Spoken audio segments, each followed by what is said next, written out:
பெலிஸ்தியனின் கைகளிலிருந்து இன்றைக்கு வரைக்கும் நம்மளை விடுதலை செய்து கொண்டிருக்கிற நம்முடைய மெய்யான தேவன், அவர் நாமம் கர்த்தர். ஹல்லேலூயா. அவர் சதா காலங்களும் உண்மையுள்ளவராய் இருக்கிறார். எனக்கு யாருமில்லை என்று நீங்கள் சொன்னீங்கன்னா அவர் இருக்கிறேன் என்று சொல்லுகிறார். அவருடைய நாமமே இருக்கிறவராகவே இருக்கிறேன். ஹல்லேலூயா. நான் உன்னோடு இருக்கிறேன். உன்னை ஒடுக்குகிறவர்களை எதிர்க்கிறவராய் இருக்கிறேன். உன் முன்னோர்களுக்கு தேவனாய் இருக்கிறேன். உன் சத்துருக்களை எட்டி பிடிக்கிறவராய் இருக்கிறேன். உன்னை நேசிக்கிறவராய் இருக்கிறேன். நீ உன்னுடைய பழைய கால வாழ்க்கை, நிந்தனைக்குள்ளான வாழ்க்கை, அடிமைக்குள்ளான வாழ்க்கை, அடிமைத்தனத்திற்குள்ளான வாழ்க்கை எல்லாவற்றையும் மறந்துவிடு. யோசேப்பே, உன்னுடைய வீட்டை மறந்துவிடு. நான் உன்னை வைத்திருக்கிற இடத்துல எனக்காக பல பேருக்கு விதையை எடுத்து செல்லும் ஒரு மைந்தனாய் உன்னை மாற்றுவேன். தேவனுடைய வார்த்தை தான் அந்த விதை. ஹல்லேலூயா. அந்த காலத்தில் பஞ்சம் எதுக்கு வந்தது? தண்ணிக்கும் சாப்பாட்டுக்கும் வந்துச்சு. ஆனால் இன்றைக்கு பஞ்சம் தேவனுடைய வார்த்தைக்காக, மன்னாக்காக பஞ்சம் இருக்கிறது. பஞ்சம் வந்து ஆட்டோமேட்டிக்காக என்ன வரும்? டூப்ளிகேட் ப்ராடக்ட் வரும். எந்த ப்ராடக்ட் மிஸ்ஸிங்கோ அந்த ப்ராடக்டோட இடத்துல டூப்ளிகேட் வரும். நிறைய போலியான தானியங்கள் வரும். போலியான தானியங்கள் மார்க்கெட்டில் இருக்கிறதுனால பஞ்சம் இல்லை என்று சொல்ல முடியாது. தேவன் இன்றைக்கு சொல்லுகிறார், பரிசுத்த ஆவியானவரை உனக்கு நான் தருகிறேன். அவர் உன்னுடைய இருதயத்தில் பேசுவார். அப்போ எது போலியான வார்த்தை, எது மெய்யாகவே தேவனுடைய ஜீவ வார்த்தை என்று நீ அறிந்து கொள்வாய். அந்த ஜீவ வார்த்தை உன்னுடைய இருதயத்தில் இறங்கும் போது அது உயிரை கொடுக்கும். தேவனுடைய வார்த்தை உயிரூட்டும் வார்த்தை. அவருடைய தண்ணீர் ஜீவ நதி, உயிரூட்டும் நதி பாய்ந்து ஓடும். இன்னைக்கு எல்லாரும் கண்களை மூடி சொல்லுவாப்பா, வற்றாத ஜீவ நதியாக வாருமையா, வற்றாத ஜீவ நதியாக ஒரு சமாரிய ஸ்திரியை போல நான் காத்திருக்கிறேன்ப்பா. ஆண்டவரே, நீர் எனக்காக என் வழி வாரும் அப்பா. நீங்கள் ஏற்கனவே எனக்காக உங்களுடைய ஜீவனை கொடுத்திருக்கிறீர், அதற்கு நன்றி செலுத்துகிறேன். இன்னும் ஒரு விசை அப்பா என்னுடைய இருதயத்தை தொடுங்க. இன்றைக்கு உம்முடைய வார்த்தை எனக்குள்ளே பாயும் போது அந்த வார்த்தை என்னுடைய உலர்ந்த எலும்புகளை உயிர் பெற செய்யட்டும். என்னுடைய வாழ்க்கையில் இருக்கிற கேள்விகள், எண்ணங்கள், என்னுடைய வாழ்க்கையில் இருக்கிற உபத்திரவங்கள், பிரச்சனைகளுக்கு எல்லாம் அது ஒரு தீர்வாக வரட்டும் தகப்பனே. என் வாழ்க்கையில் இருக்கிற காயங்களுக்கு அது ஒரு மருந்தாக வரட்டும் தகப்பனே. இன்றைக்கு என்னுடைய வாழ்க்கையில் இருக்கிற குறைவுக்கு நிறைவான ஆவியானவர் நீங்கள் வாங்க ராஜா. கிறிஸ்து இயேசுவுக்குள்ள சகலத்தையும் நிறைவாக்குவீர் ராஜா. எல்லாவற்றாலும் நிரப்புகிறவர். எல்லாமே நீங்க தான். எல்லாவற்றையும் படைத்ததும் நீங்க தான். எல்லாவற்றாலும் நிரப்புகிறவர்.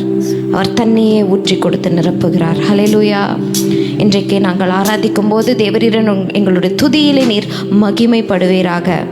நம்முடைய வார்த்தையை நாங்கள் கேட்கும்போது அது மன்னாவை உண்கிற வனாந்தரத்தில் மன்னாவை உண்கிறது போல இருக்கட்டும் தகப்பனே. நாங்கள் இறைச்சிக்காக அலையவில்லை அப்பா, உம்முடைய பரலோகத்திலிருந்து வருகிற அந்த ஜீவ வார்த்தைக்காக அலைந்து கொண்டிருக்கிறோம். அந்த உண்மையான வார்த்தை எங்களுக்கு வரட்டும்.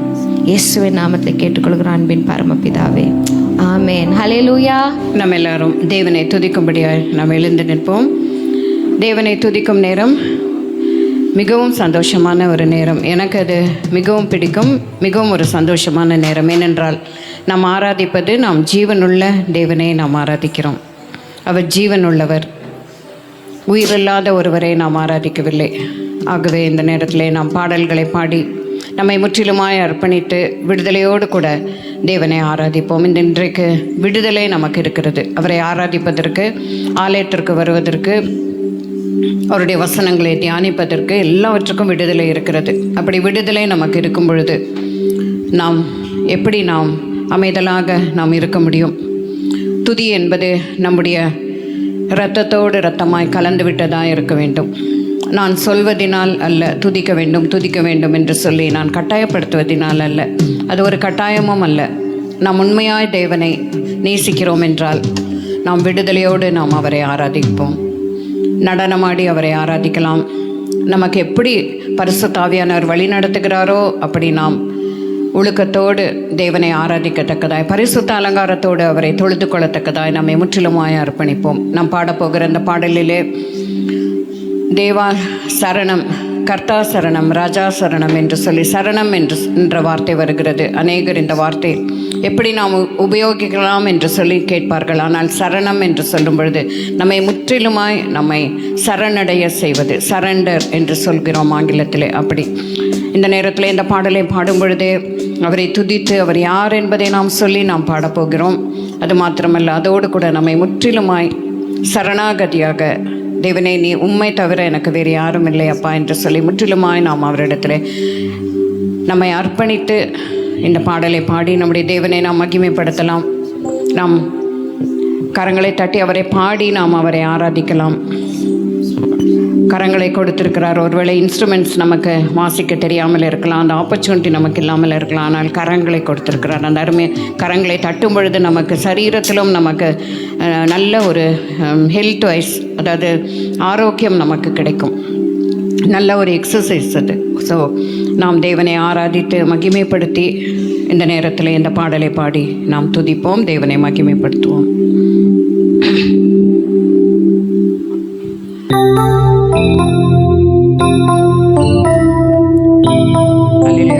ஸ்தோத்திரிக்கிறோம், எங்களை சரணாகதியாய் நாங்கள் அர்ப்பணிக்கிறோம். ஸ்தோத்திரம் ஸ்தோத்திரம். கரங்களை தட்டி உற்சாகத்தோடு சந்தோஷத்தோடு சரணம், கர்த்தா சரணம், ராஜா சரணம், ஏசையா சரணம், தேவா சரணம், கர்த்தா சரணம், ராஜா சரணம், ஏசையா சரணம், தேவாதி தேவனுக்கு சரணம், ராஜாதி ராஜனுக்கு சரணம்.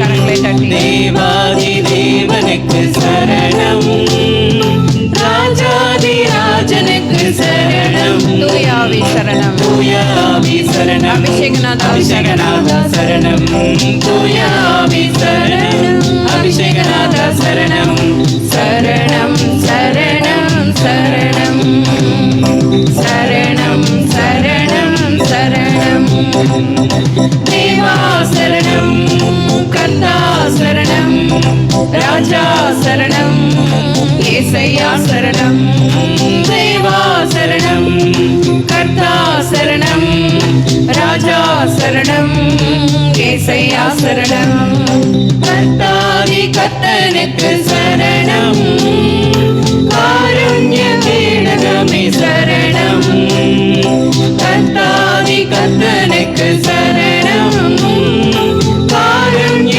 கேடகமே சரணம், பரிசுத்தாவி சரணம், ஜீவநதியே சரணம், பரிசுத்தாவி சரணம், ஜீவநதியே சரணம், சரணம் சரணம் சரணம் சரணம் சரணம் சரணம், தேவா சரணம், கர்த்தா சரணம், ராஜா சரணம், ஏசையா சரணம், தேவா சரணம், கர்த்தா சரணம், ராஜா சரணம், ஏசையா சரணம், மகிமையின் மன்னனுக்கு சரணம், மாசற்ற மகுடமே சரணம், மகிமையின் மன்னனுக்கு சரணம், மாசற்ற மகுடமே சரணம், சத்யாவி சரணம்,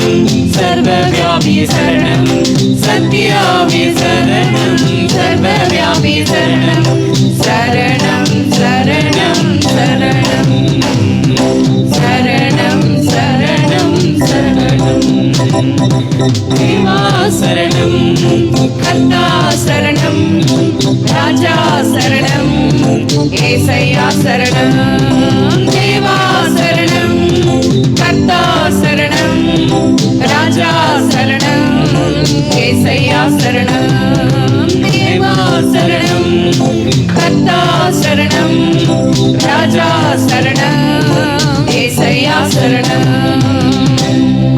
நம்முடைய ஆவி ஆத்தும சரீரம் முழுவதையும் இந்த நேரத்தில் நாம் ஒப்பு கொடுத்து அவரை துதிக்கும் பொழுது உண்மையாகவே அது அவருக்கு அதிக பிரியமாக இருக்கும். அந்த துதியிலே கர்த்தர் மகிமைப்படுகிறவராய் அவர் காணப்படுகிறார்.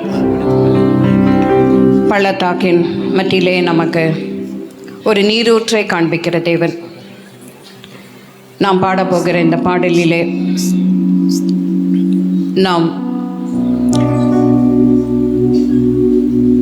ஹக்கோர் என்ற வார்த்தை இந்த பாடலிலே பயன்படுத்தப்படுகிறது. இந்த வார்த்தை வேதத்தில் இருக்கிறது என்று சொல்லி எத்தனை பேருக்கு தெரியும் என்று சொல்லி எனக்கு தெரியாது.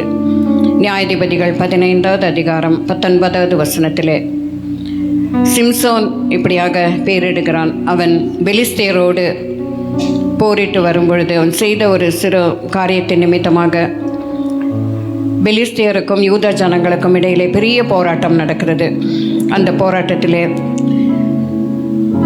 சிம்சோன் அவன் இறங்கி கர்த்தருடைய ஆவி இறங்கினதினாலே அந்த பெலிஸ்தேருக்கு விரோதமாய் அவன் போராடி அநேகரை கொன்று போடுகிறான். இந்த 15 அதிகாரத்தை நீங்கள் வீட்டிலே போய் வாசித்து பார்க்கலாம். ஒருவேளை சில காரியங்கள் நமது மனதிற்கு ஒவ்வாமல் இருந்தாலும் கூட சிம்சோனோடு இருந்த தேவன் அந்த பெலிஸ்தேரை எதிர்க்க கர்த்தருடைய ஆவி உதவியாக இருந்தது. அதுபோல் நம்முடைய வாழ்க்கையிலே கூட நமக்கு எதிராக இருப்பவர்களை நம் மாம்சத்தினாலே வீழ்த்தாதபடிக்கு அவருடைய ஆவியினாலே வீழ்த்தத்தக்கதாய் தேவன் நமக்கு உதவி செய்ய வேண்டும். அதற்கு பிறகு அந்த போராட்டத்தின் பிறகு அந்த யுத்தத்திற்கு பிறகு சிம்சோன் தாகமாய் இருந்தான் என்று சொல்லி பார்க்கிறோம். 18வது வசனத்திலே நியாயாதிபதிகள் 15:18 நாம் பார்க்கிறோம். அவன் மிகவும் தாகமடைந்து கர்த்தரை நோக்கி கூப்பிட்டு, தேவரீர் உமது அடியேன் கையினால் இந்த பெரிய ரட்சிப்பை கட்டளையிட்டிருக்க, இப்பொழுது நான் தாகத்தினால் செத்து விருத்த சேதனம் இல்லாதவர்கள் கையிலே விழ வேண்டுமா என்றான். அப்பொழுது தேவன் லேகியில் உள்ள பள்ளத்தாக்கை பிளக்க பண்ணினார். அதிலிருந்து தண்ணீர் ஓடி வந்தது. அவன் குடித்த பொழுது அவன் உயிர் திரும்ப வந்தது என்று சொல்லி பார்க்கிறோம். அவன் பிழைத்தான் என்று பார்க்கிறோம். தேவன் கொடுத்த அந்த கிருபையினாலே பரிசுத்த ஆவியினாலே அவன் பிழைத்தான் என்று சொல்லி நாம் பார்க்கிறோம். அவனுடைய பலன் அல்ல, அதனுடைய கிருபையினாலே தேவன் அவனை பிழைக்க வைத்தார். ஆனபடியால் அதற்கு என்ன கோரி என்று பெயரிட்டான். அது இந்நாள் வரைக்கும் லேகியில் இருக்கிறது என்று சொல்லி நாம் பார்க்கிறோம். நமக்கென்று ஒரு நீரூற்றை உண்டு பண்ணுகிற தேவன். தனித்தனியாய் ஒவ்வொருவருக்கும் ஒரு நீரூற்று இருக்கிறது. இதுக்கு என்ன அர்த்தம் என்று சொன்னால் ஸ்ப்ரிங் ஆஃப் த காலர், அதாவது கூப்பிடுகிறவனுடைய நீரூற்று என்று சொல்லி அர்த்தம். அல்லது fountain of him who cried, அழுதவனுடைய ஒரு நீரூற்றாய் அது காணப்படுகிறது. கூப்பிடுகிறவனுடைய நீரூற்றாயும் அழுகிறவனுடைய நீரூற்றாயும் அது காணப்படுகிறது. இது அற்புதமாய் தோன்றின ஒரு நீரூற்று. நம்முடைய வாழ்க்கையிலே கூட நாம் அழும் பொழுது, அவரை கூப்பிடும் பொழுது, யாருமே இல்லை என்று சொல்லி திகைத்து கொண்டிருக்கும் பொழுது நமக்கென்று ஒரு நீரூற்றை அற்புதமாக ஏற்படுத்துகிற தேவன். ஆகாரின் கண்களை திறந்து அந்த நீரூற்றை காண செய்த தேவன். கூப்பிடும் பொழுது தேவன் அவளுடைய கூக்குரலை கேட்டு இவர் என்னை காண்கிற தேவன் என்று சொல்லி அவருக்கு பெயரிடுகிறவளாய் காணப்படுகிறாள் ஆகார். அதுபோல் இங்கும் பார்க்கும் பொழுது சிம்சோன் என்ன கோரி என்று சொல்லி பெயரிட்டு தேவனுக்கு நன்றி செலுத்தி அவன் பிழைத்தான் என்று சொல்லி பார்க்கிறோம். நாம் பிழைத்திருப்பது நம்முடைய சுகவாழ்வு சீக்கிரத்திலே துளிர்க்கும். நாம் பிழைப்பது அவருடைய சுத்த கிருபை. நமக்கென்று ஒரு நீரூற்று இருக்கிறது. ஆகவே யாரும் கலங்க வேண்டாம். எனக்கென்று இருக்கிற அந்த நீரூற்றை நான் கண்டு அதை பருகி அந்த தாகத்தை நான் தீர்த்து கொள்ளத்தக்கதா எனக்கு உதவி செய்யும், என்னை பிழைக்க செய்தலும் என்று கேட்போம். இனி உயிர் வாழ முடியாது, பலவீனமாக இருக்கிறோம், ஒன்றும் செய்ய முடியாது, எல்லா விஷயத்திலும் நான் விழுந்து விட்டேன், ஆவிக்குரிய ஜீவித்திலும் சரீர பிரகாரமான காரியங்களிலும் விழுந்து விட்டேன் என்று சொல்லி நீங்கள் நினைத்து கொண்டிருந்தால் இன்றைக்கு பிழைக்க வைக்கிற தேவன் நம்மோடு இருக்கிறார், நமக்காக இருக்கிறார், நமக்கென்ற நீரூற்றை காண்பிக்கிறார். ஹல்லேலூயா. நன்றி செலுத்தலாமா? தேவனே உமக்கு ஸ்தோத்திரம், ஸ்தோத்திரம், ஸ்தோத்திரம் அப்பா. தேவனே, எப்படி உமக்கு நன்றி செலுத்துவது? இந்த பாடலை பாடி நாங்கள் உமக்கு நன்றி செலுத்துகிறோம் அப்பா. உமக்கு ஸ்தோத்திரம் அப்பா. எனக்கென்று இருக்கிற இந்த நீரூற்றை நீர் காண்பித்தரலும். என்னை காண்கிற தேவன் நீராக இருக்கிறீரப்பா. என்னை காண்கிற தேவன். தகப்பனே உமக்கு ஸ்தோத்திரம். நம் பாடி தேவனுக்கு நன்றி செலுத்தலாமா? பள்ளத்தாக்கில் நடக்கும் பொழுது என்னை காண்பவரே, தாகத்தாலே கதறும் பொழுது என்னை கேட்பவர். அவர் கேட்கிறவர். நம்முடைய நிலைமையை அவர் பார்க்க மாட்டார். எந்த நிலைமையில் இருந்தாலும் அதை கேட்டு அவர் நமக்கு பதில் கொடுக்கிற தேவனாய் அவர் காணப்படுகிறார். அப்படிப்பட்ட ஒரு அன்பான ஒரு அரவணைக்கும் ஒரு தேவனை நாம் பெற்றிருக்கிறோம். ஆனால் அந்த கிருபையை நாம் அதிகமாக தவறாக நாம் எடுத்துக்கொள்ளாதபடி நான் இன்னும் நெருங்கி ஜீவிக்க வேண்டும் இயேசுவோடு என்று சொல்லி நம்மை முற்றிலுமாய் அர்ப்பணித்து இந்த பாடலை பாடி தேவனை மகிமைப்படுத்துவோம். ஸ்தோத்திரம். நன்றி அப்பா. ஸ்தோத்திரம், ஸ்தோத்திரம்.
அடியும் என்னை தேற்றும் என்று சொல்லி சங்கீதக்காரன் சொல்வது போல நம்முடைய வாழ்க்கையில் இருள் நிறைந்த நேரங்கள், இருட்டான நேரங்கள், என்ன செய்வதென்று தெரியாத நேரங்கள், ஒருவேளை சரீரம் நன்றாயிருந்த பொழுது நான் ஓடிக்கொண்டிருந்தேன், இப்பொழுது ஒன்றும் தெரியாது, என்ன செய்வதென்றே தெரியாது, நெக்ஸ்ட்டு ஸ்டெப், அடுத்த அடி என்ன என்றே எனக்கு தெரியாது என்று திகைக்கும் பொழுது நான் கலங்க மாட்டேன், திகைக்க மாட்டேன். அவர் நம்மோடு இருக்கிறார், வார்த்தையாலே தேற்றுகிறார், சமூகத்தாலே நம்மை நடத்துகிறார்.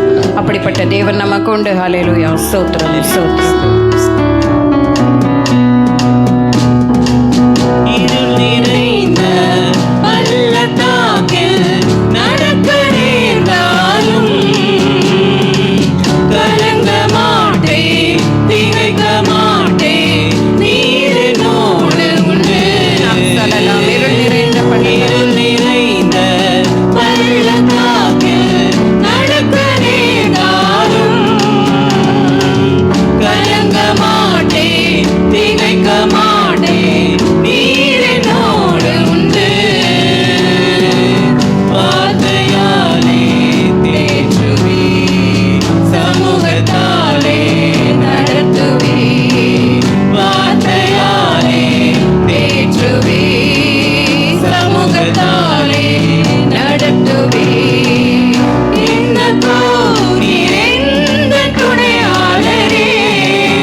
கொடுக்கிற தேவன். சோர்ந்து போகிற நேரத்தில், சத்துவம் இல்லாத நேரத்தில் அவர் நம்மை பெருக செய்கிற தேவன். மங்கி இருக்கிற திரையை அணையாதவர், நெறிந்த நாளலை முறியாத தேவன்.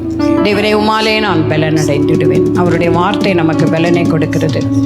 அவர் தண்ணீர் நமக்கு கொடுக்கும் பொழுது, தண்ணீரை கொடுக்கும் பொழுது, அதை பருகும் பொழுது, அதனாலே நாம் பலன் பெற்று வாழ்க்கையிலே மனதளவிலே பலன் அடைந்தால் கூட நாம் எவ்வளவோ தூரம் நாம் போய்விடலாம்.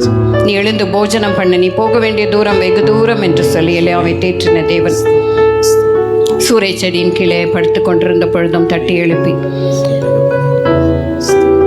நீர் ஆசிர்வதித்து பலனை கொடுத்த தேவன். நல்ல ஒரு முடிவை எலியாவுக்கு கொடுத்த தேவன், யோனாவுக்கு கொடுத்த தேவன். நமக்கும் அப்படிப்பட்ட தேவன் இருக்கு. நாம் பலவீனம் உள்ளவர்கள், அவர்களும் பலவீனமானவர்கள். அவர்களை நடத்தின தேவன் நம்மையும் நடத்துகிற தேவன். ஆகவே இந்த கவியை பாடி நாம் ஒரு முறை நாம் பலனடைவோம். நம்முடைய பலவீனங்களை குறித்து நாம் மேன்மை பாராட்ட வேண்டாம். உம்மாலே ஒரு சேனைக்குள் பாய்வேன், உம்மாலே ஒரு மதிலை தாண்டுவேன் என்று சொல்லி நாம் சங்கீதத்திலே வாசிப்பது போல் அப்படிப்பட்ட பலனை பெற்றுக்கொள்ள இந்த கவியை பாடும் பொழுது தேவன் தாமே நமக்கு கிருபை செய்வாராக. சோர்ந்து போகும் நேரத்திலும் பலனை தருகின்றேன். சத்துவமில்லா வேளையில் அதை பெருக செய்கின்றேன். சோர்ந்து போகும் நேரத்திலும் பலனை தருகின்றேன். சத்துவமில்லா வேளையில் அதை பெருக செய்கின்றேன்.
ஒரு முறை என்னை பலப்படுத்தும் என்று சொல்லி நாம் கேட்கலாம். நம்முடைய துக்கத்தை எல்லாவற்றையும் மாற்றி ஆடிப்பாட செய்கிற தேவன் நமக்கு இருக்கிறார். தகப்பனை எங்களை பலப்படுத்துகிறவர். உங்கள் துக்கம் சந்தோஷமாய் மாறும். மாலையில் அழுகை என்றால் காலையில் அதை களிப்பாய் மாற்றுகிற தேவன். நீர் அப்படிப்பட்ட தேவன் நமக்கு இருக்கிறார். தேவனே உமக்கு ஸ்தோத்திரம். நன்றி அப்பா, ஸ்தோத்திரம். உதடுகளின் கனியாகிய ஸ்தோத்திர பலியை நாம் செலுத்த இந்த நேரத்தில் நாம் கடமைப்பட்டிருக்கிறோம். தேவனே உமக்கு நன்றி நன்றி என்று சொல்லி நன்றி செலுத்தலாம். நம்முடைய துக்கங்களையும் துயரங்களையும் நினைக்க வேண்டாம். அவைகளை நினைத்து கொண்டே இருந்தால் அது மாறவே மாறாது, அது அப்படியே இருக்கும். நம்முடைய துக்கத்தை மாற்றி ஆடிப்பாட செய்கிற தேவன், நிந்தையின் வஸ்திரத்தை களைந்த தேவன், நமக்கு துதியின் உடையை, துயரத்தின் ஆவியை நீக்கி துதியின் உடையை கொடுத்த தேவன். ஆகவே சந்தோஷத்தால் நம்ம இடை கட்டுகிற தேவன் அப்படிப்பட்டவர். துன்பம் வராமல் இருக்காது, கவலைகள் வராமல் இருக்காது. அப்பொழுதுதான் நமக்கென்று இருக்கிற துறவை நாம் பார்க்க முடியும். இல்லாவிட்டால் நாம் பார்க்க முடியாது. அற்புதங்களை நாம் ருசிக்கவே முடியாது நமக்கு துன்பம் வரவில்லை என்றால். ஆகவே இந்த நேரத்தில் தேவனே, ஒன்றுமே இல்லாத வாழ்க்கையிலே நான் இருந்து எந்த அனுபவத்தையும் நான் பெற்றுக்கொள்ள முடியாதப்பா. தகப்பனே, கடினமான பாதையின் வழியாய் நான் கடந்து சென்ற அநேக காரியங்களை நான் கற்றுக்கொள்ள முடியும். என்னுடைய துக்கத்தை நேர் மாற்றுவீர். இது அப்படியே இருக்காது. இன்றைக்கு இருப்ப நிலைமை இப்படியே இருக்க முடியாது. ஒருவருக்கும் உயர்வுகளை தேவன் கொடுக்கிறார். அவரில் நாம் நம்பி சார்ந்திருந்தால் கழுகுகளை போல பலனடைந்து உயர பரப்போம், பலனடைந்திடுவோம். ஆகவே இந்த பாடலை பாடும் பொழுது சந்தோஷமாய் நாம் பாடலாம், சந்தோஷமாய் நாம் பாடலாம். என் கண்ணீரை மாற்றி எனக்கு சந்தோஷத்தை கொடுத்துடலாம் அப்பா என்று சொல்லி, சந்தோஷத்தின் கண்ணீராய் அதை மாற்றும் அப்பா என்று சொல்லி நாம் கேட்போம். நன்றி அப்பா. இதுவரைக்கும் கைவிடாதவர் இனியும் நம்மை கைவிட மாட்டார். ஹல்லேலூயா, ஸ்தோத்திரம்.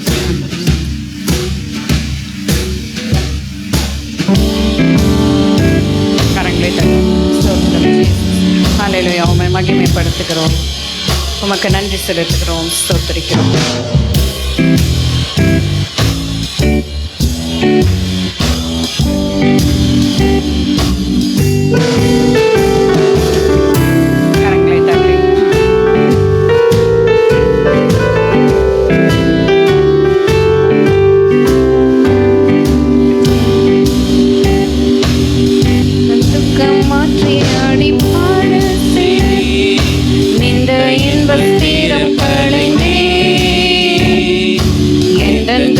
மாற்றி ஆடி பாட செய்தீர், என் ரோஷத்தால் இதை காட்டினீர்.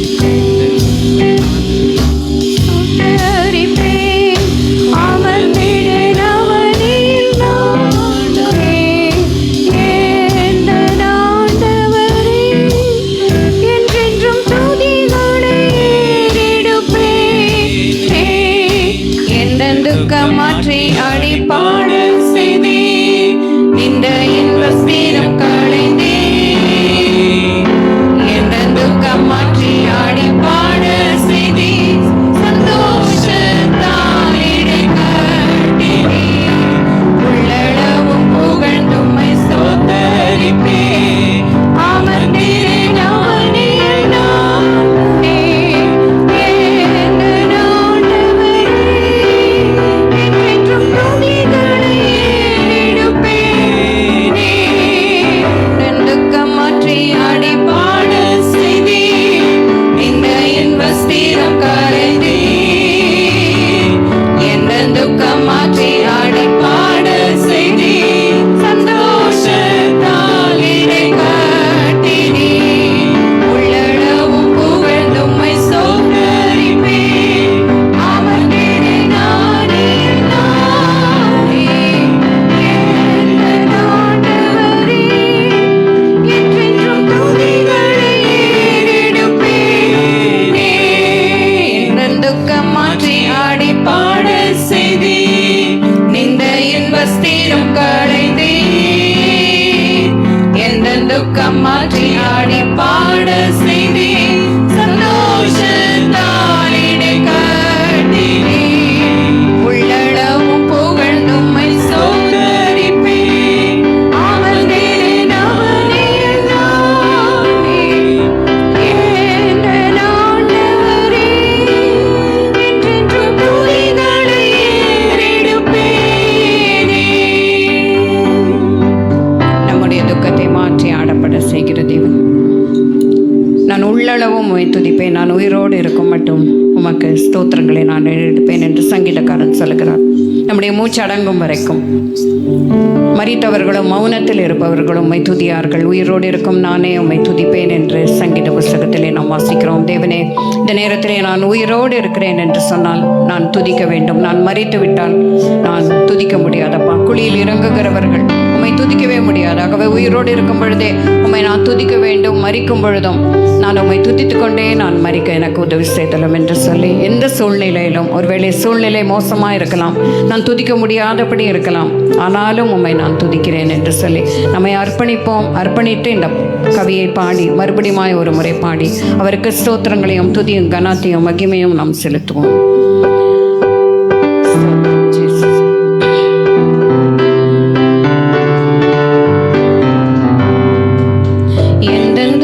மாற்றியாடி பாட செய்தி இந்த இன்பஸ்தீரம் களைந்தே எந்த துக்கம் மாற்றியாடி பாட செய்தி சந்தோஷத்தால் இதை கட்டினே உள்ளளவும் புகழ்ந்தும்மை சோதரிப்பே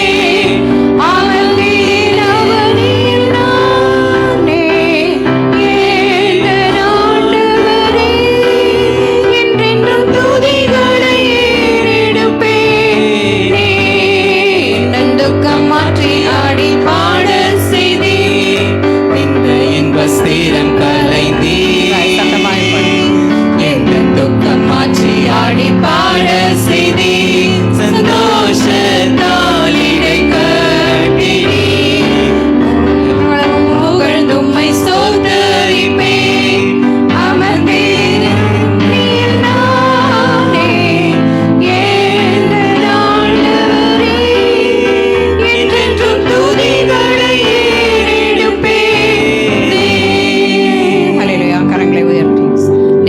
ஸ்தோத்திரங்களை நாம் பாடின வண்ணமாய் என்றென்றும் துதிகளை ஏறெடுப்பேன் என்று பாடியிருக்கிறோம். பாடுவது ஒன்று, நம்முடைய செயல் ஒன்றாய் இருக்க வேண்டாம். தேவனை என்றென்றும் துதிகளை ஏறெடுக்க எனக்கு உதவி செய்தலும். நாம் துதித்தால் தான் அதனுடைய அருமை நமக்கு தெரியும், அதனுடைய ருசி என்ன என்று நமக்கு தெரியும். ஆகவே தொடர்ந்து நாம் துதித்து கொண்டே இருப்போம். இந்த வாரம் என்ன சவால்களை நாம் எதிர்கொள்ளப் போகிறோம், என்ன செய்திகளை நாம் கேட்கப் போகிறோம் என்று நமக்கு தெரியவே தெரியாது. பல செய்திகள் துக்கத்தை உண்டு பண்ணுகிறது.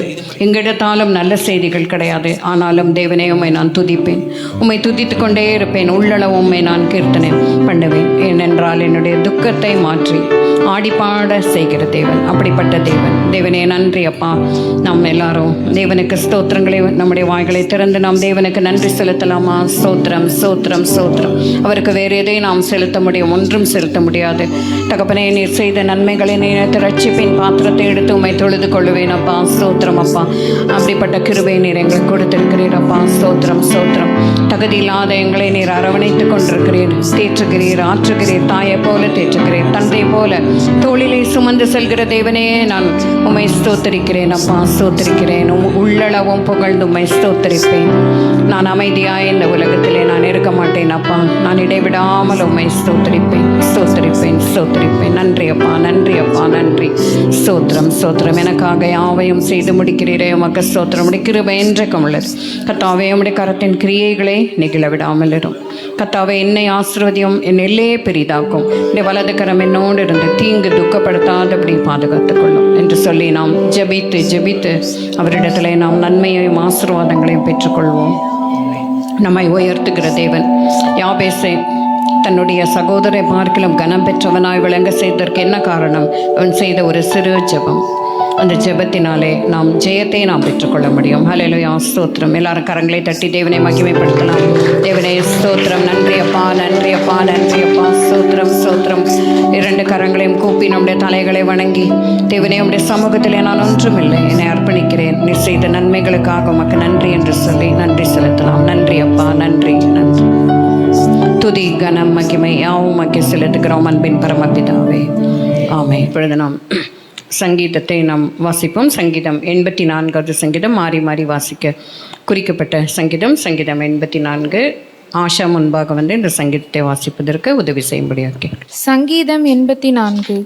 சேனைகளின் கர்த்தாவே, உமது வாசஸ்தலங்கள் எவ்வளவு இன்பமானவைகள்!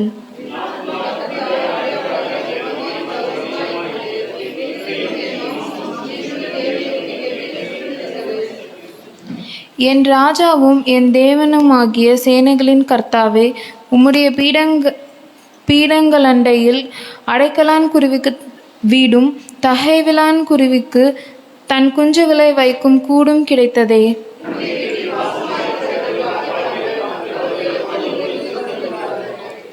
உம்மிலே பெலன் கொள்ளுகிற மனுஷனும் தங்கள் இருதயங்களில் செவ்வையான வழிகளை கொண்டிருக்கிறவர்களும் பாக்கியவான்கள்.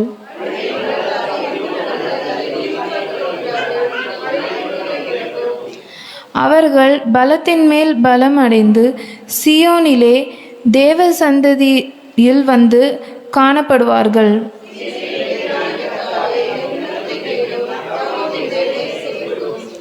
எங்கள் கேடமாகிய தேவனே, கண்ணோக்கமாயிரும். நீர் அபிஷேகம் பண்ணினவரின் முகத்தை பாரும்.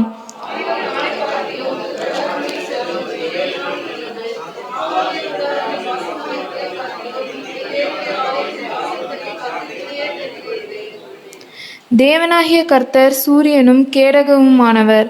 கர்த்தர் கிருபையும் மகிமையும் அருளுவார். உத்தமமாய் நடக்கிறவர்களுக்கு தன் நன்மை வழங்காதிரார். சேனைகளின் கர்த்தாவே, உம்மை நம்பியிருக்கிற மனுஷன் பாக்கியவான்.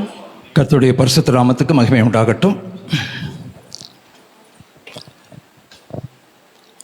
தேவ செய்தியை நாம் இப்பொழுது கேட்கப் போகிறோம். துதியிலே தேவன் மகிமைப்பட்டார். அதற்கு பிறகு கர்த்தருடைய வார்த்தையை வாசித்தோம். இந்த ஆராதனையின் எல்லா பகுதிகளும் ரொம்ப ரொம்ப முக்கியமான பகுதிகள். ஏன் தெரியுமா? நம்ம தேவனோடு நாம் இடைப்படுகிற ஒரு நேரம், தேவன் நம்மோடு இடைப்படுகிற நேரம். மனிதர்களை மறைத்து தேவன் அவர் வெளிப்பட வேண்டும். அப்போ ஒவ்வொரு முறையும் நாம் தேவ செய்தியை கேட்கும்போது, கர்த்தருடைய வார்த்தையை வாசிக்கும்போது, தியானிக்கும்போது குறைந்தபட்சம் 3 காரியங்கள் நடக்கணும். ஒன்று, ஆண்டவர்கிட்ட நம்ம ஒரு ஜெபத்தோடு கேட்கணும். ஆண்டவரே, என்னோடு பேசும், என்னுடைய சூழ்நிலைக்கு ஏற்றாற் போல என்ன உம்முடைய வெளிப்பாடு இருக்கிறதோ அதை எனக்கு வெளிப்படுத்தும். என் மனசில் சில காரியங்கள் இருக்கிறது, சில கேள்விகள் இருக்கிறது, அதற்கு நீங்கள் பதிலாக இருக்க வேண்டும் என்று நாம் கேட்க வேண்டியது அவசியமாக இருக்கிறது. நம்பர் 1. 2வது நம்ம ஆண்டவர் எதை பேசினாலும் எதை நமக்கு வெளிப்படுத்தினாலும் அந்த வார்த்தைக்கு நம்ம கீழ்ப்படிய வேண்டும். அதுதான் ரொம்ப முக்கியம். தேவனுடைய வார்த்தைக்கு நம்ம கீழ்ப்படிய வேண்டியது அவசியமாக இருக்கிறது. 3வது, நம்ம ஒவ்வொரு முறையும் தேவ செய்தியை கேட்கும்போது ஏதாவது ஒரு புதிய காரியத்தை நாம் கண்டிப்பாக நாம் கற்றுக்கொள்ள வேண்டும். தேவனுடைய வார்த்தையின் வளர்ச்சியில் இருக்கணும். ஆவியின் வளர்ச்சி, இது ரெண்டுமே நம்முடைய வாழ்க்கையில் குறைந்து போகக்கூடாது. ஒரு வளர்ச்சி காணப்பட வேண்டும். அதனால தான் நீங்கள் கர்த்தருடைய வார்த்தையை மிக கவனமாய் கேட்க வேண்டும். அதை நம்ம தியானிக்கிற அளவுக்கு நம்முடைய மனசில் காரியங்கள் பதியணும். அப்போ தேவனோடு நாம் கடந்து போகிற அந்த பாதை, அந்த பயணம் மிக சிறப்பாக செழிப்பாக இருக்கும் என்பதை நம்ம புரிந்து கொள்கிறோம். ஸோ இன்றைக்கு நான் தரிசனத்தை குறித்த சில காரியங்களை நான் பேச போகிறேன். தரிசனம் நம்ம வாழ்க்கையிலே ரொம்ப ரொம்ப அவசியம். ஏனென்றால் தரிசனம் என்பது நம்மை ஆண்டவருடைய பாதையிலே அழகாக நம்ம நடத்தும், அது நம்மை வழிநடத்தும், நமக்கு ஆலோசனை கொடுக்கும் என்று சொல்லி நம்ம பார்க்கிறோம். தரிசனம் என்றால் என்னவென்றால், என் வாழ்க்கையை குறித்த என்னுடைய எதிர்பார்ப்புகள். நம்ம வாழ்க்கையில் எதிர்பார்ப்புகள் இருக்கு இல்லையா? எனக்கு இப்படியெல்லாம் நடக்கணும், என் பிள்ளைகளுக்கு இப்படி நடக்கணும், என் குடும்பத்துக்கு இப்படி நடக்கணும், என்னுடைய வேலை ஸ்தலத்தில் இப்படி நடக்கணும். எதிர்பார்ப்புகள் இல்லாத வாழ்க்கையே இல்லை. கண்டிப்பாக எதிர்பார்ப்புகள் வாழ்க்கையில் இருக்கிறது. ஸோ அந்த எதிர்பார்ப்புகளில் நமக்கு என்ன நடக்க போகிறது என்பது, நமக்கு நாளைக்கு என்ன நடக்குதுன்னு தெரியாது. சமீபத்தில் பார்த்திங்கன்னா ஒரு ஃப்ளைட் மேலே ஏறுது. அத்தனை பேரும் என்ன எதிர்பார்த்துருக்குறாங்க, நம்ம அந்த தேசத்துக்கு நம்ம போக போகிறோம், நம்ம அங்கே போய் இருக்க போகிறோம், நிறைய பிளான் பண்ணியிருப்பாங்க. ஆனால் ஒரு நிமிஷத்தில் அந்த ஃப்ளைட்டு கீழே விழுந்து அத்தனை பேரும் ஒருத்தரை தவிர எல்லாம் மரித்து போனார்கள். இதை நமக்கு புரிந்து கொள்ள முடியவில்லை. அந்த விழுந்த பில்டிங்கில் இருந்த மாணவர்கள் எத்தனையோ பேர் மரித்திருக்காங்க. அவங்க வாழ்க்கையில் தரிசனங்கள் இருந்திருக்கும், எதிர்பார்ப்புகள் இருந்திருக்கும், ஏக்கங்கள் இருந்திருக்கும். ரோட்டில் இருந்தவங்க 30 பேர் இறந்துருக்கிறாங்க. அவங்கெல்லாம் யோசித்து பார்த்துருப்பாங்களா? பக்கத்தில் மரத்தடியில் டீ வித்துட்டு இருந்தவர் இறந்து போயிருக்கிறாரு. அவருடைய வாழ்க்கையில் எத்தனை எதிர்பார்ப்புகள் இருந்திருக்கும், எத்தனை காரியங்கள் இருந்திருக்கும். அப்போ நம்ம வாழ்க்கையில் இருக்கிற எதிர்பார்ப்புகள் நிறைவேற வேண்டும் என்றால் அதை குறித்த தெளிவான ஒரு வழிநடத்துதல், ஒரு தரிசனம் நம்ம வாழ்க்கையில் இருக்கணும். அருமையான தேவஜனமே, அதற்கு ஆண்டவருடைய ஒத்தாசை நமக்கு மிகவும் அவசியம்.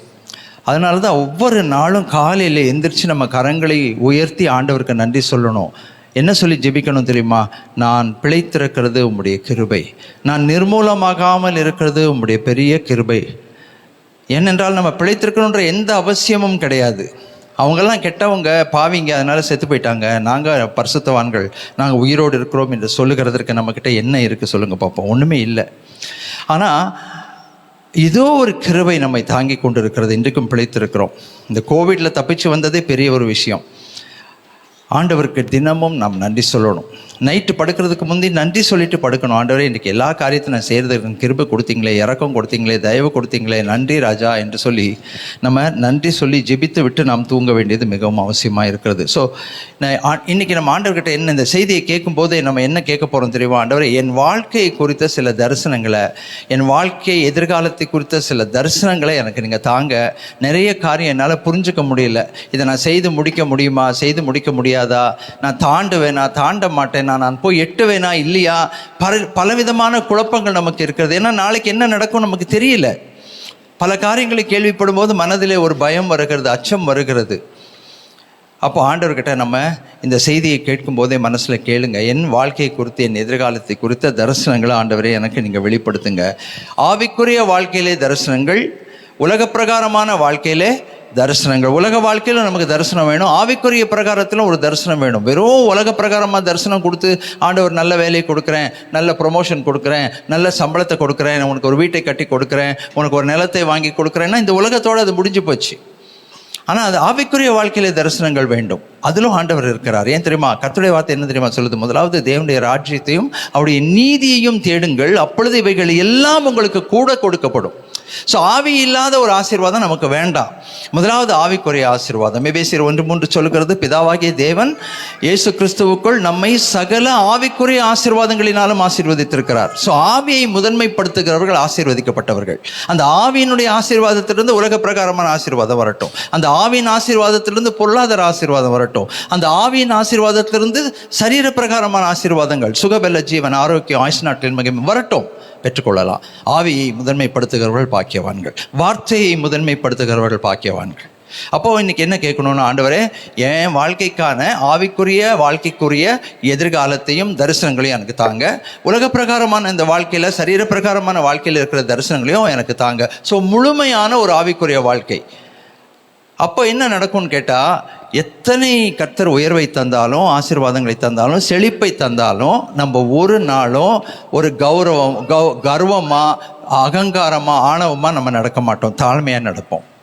எப்படி யோபு பக்தன் உட்ஸ் தேசத்திலேயே பெரிய மிக ஐஸ்வர்யவானாக இருந்தார். ஆனால் அவருடைய வாழ்க்கையில் காணப்படுகிற தாழ்மை, அவருடைய வாழ்க்கையில் காணப்படுகிற பயபக்தி, அவருடைய வாழ்க்கையில் காணப்படுகிற உண்மை எல்லாம் பார்க்கும்போது எவ்வளவு ஆச்சரியமாக இருக்கிறது இல்லையா? அது முழுமையான ஒரு உருவத்தை இங்கே நம்ம பார்க்க முடிகிறது.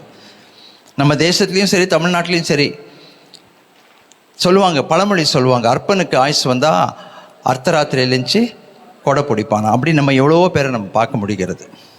நேற்று ஒன்றும் இல்லாதவர்கள் இன்றைக்கு கோடீஸ்வரர்களாய் மாறிவிட்டார்கள். ஆனால் அவங்க பண்ணுற அட்டூழியம், அவர்களுடைய வாழ்க்கையில் காணப்படுகிற கர்வம், ஆணவம் எல்லாம் பார்க்கும்போது ரொம்ப மனசுக்கு வேதனையாக இருக்குது. அருமையான தேவஜனமே, நாம் கர்த்தருடைய பிள்ளைகளாக இருப்பதனால நம்ம ஆவிக்குரிய வாழ்க்கையிலும் நாம் உயர்ந்து செழித்திருக்கணும், உலக பிரகாரமாக நம்ம ஆசீர்வதிக்கப்பட்டிருக்கணும். அப்போ தான் நிறைய பேருக்கு நம்ம ஆசீர்வாதமாக இருப்போம். வெள்ளிக்கிழமை ஜெபத்தில் தியானித்தோம், எப்படி ஆண்டவர் என்னை ஆசீர்வதிக்கும் போது நான் அநேகருக்கு ஆசீர்வாதமாக இருப்பேன், எப்படி நான் நன்மை செய்வேன், எப்படி தான தர்மம் செய்வேன், எப்படி எனக்குள்ளே வருகிறது அப்படியே என் மூலமாக நிறைய பேருக்கு போகும். சிறுமைப்பட்டவர்களுக்கு என் கையை திறப்பேன், ஏழை எளியவர்களுக்கு என் இதயத்தை திறப்பேன். ஆண்டவரே என்னை ஆசீர்வதி. அம்மா பாஸ்டர் அம்மா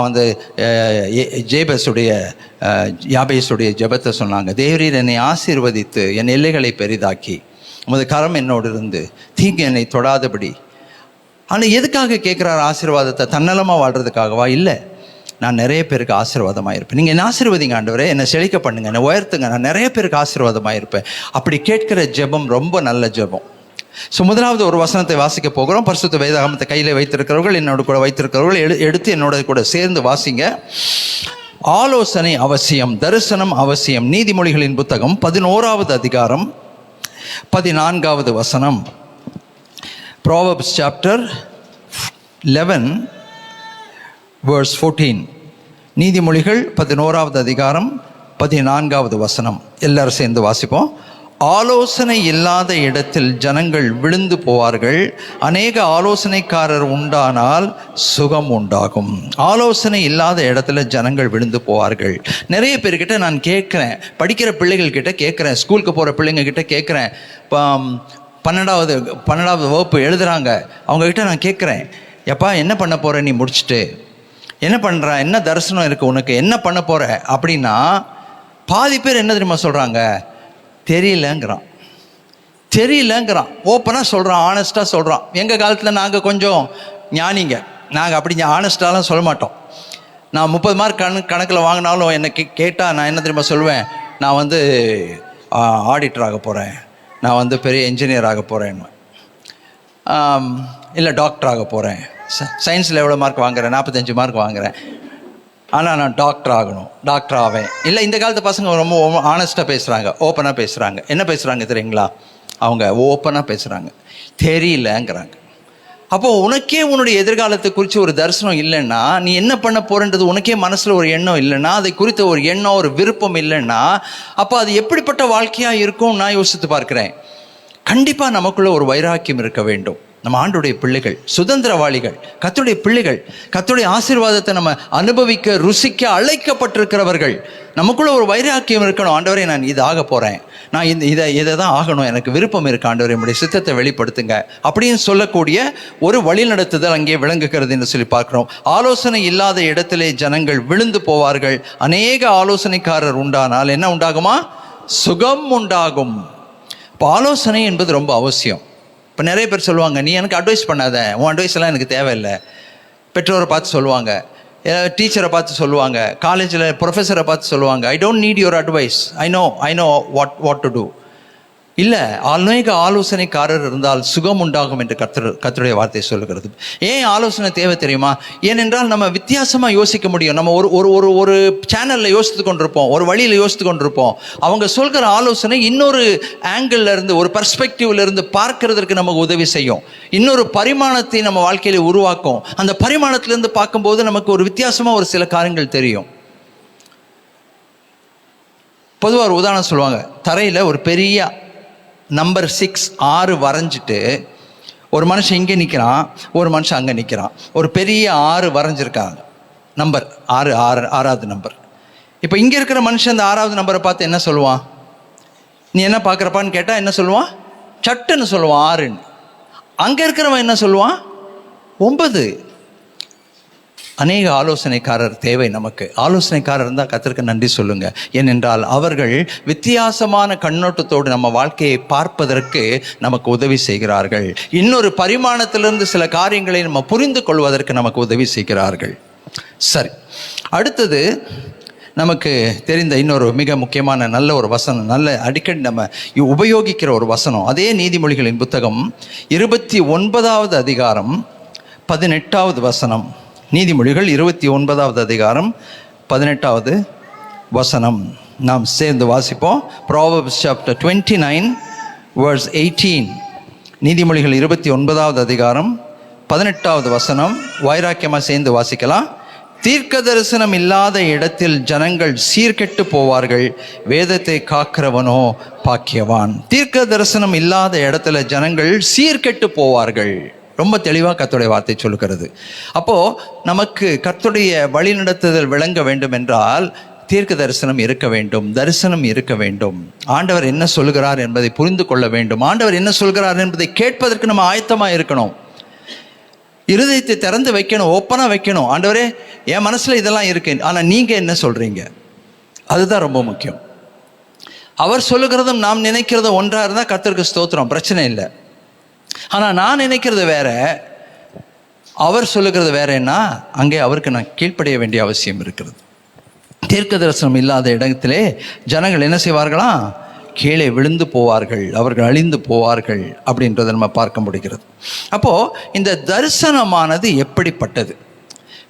இப்போ உங்கள் ஒவ்வொருத்தரையும் பார்த்து நான் சொல்கிறேன், என்ன பார்த்து நான் சொல்கிறேன், உங்களுக்கென்று ஆண்டவர் சில காரியத்தை வைத்திருக்கிறார். உங்கள் வாழ்க்கையில் இருக்க சில காரியத்தை கர்த்தர் வைத்திருக்கிறார். அதை உங்களுக்கு கர்த்தர் வெளிப்படுத்துகிறார். அப்படின்னு சொல்லும்போது அது எப்படிப்பட்ட வெளிப்பாடு என்பதை நம்ம ரொம்ப அழகாக நம்ம புரிந்து கொள்ள வேண்டியது அவசியமாக இருக்கிறது.